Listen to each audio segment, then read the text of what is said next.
2 setmanes queden perquè les fogueres infantils estiguen plantades als carrers d'Alacant i les adultes descarreguen les gòndoles amb peces.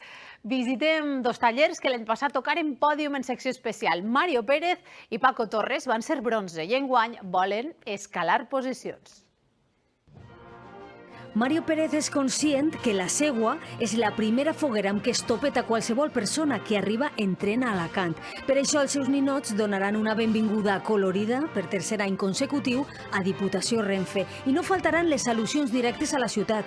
El recent ascens de l'Hèrcules, la cara del Moro o la picada d'ullet al taller de Yongo que l'any passat aconseguia l'or en la foguera adulta. Es una foguera muy alicantina que quiere representar lo que vivimos los turistas cuando llegamos allí, que flipamos con Alicante. Por eso el lema Flipa Alacant, que tienen un montón de cosas chulas y también está hecha para que los alicantinos se den cuenta de la maravilla que tienen. Mario debuta en especial de la mà de Diputació Renfe. Amb ells aconseguia el bronze l'any passat, una història semblant a la de Paco Torres en fogueres adultes. Amb Abel els Antigons començar a caminar a Alacant el 2019 i amb ells debutar en especial l'any passat.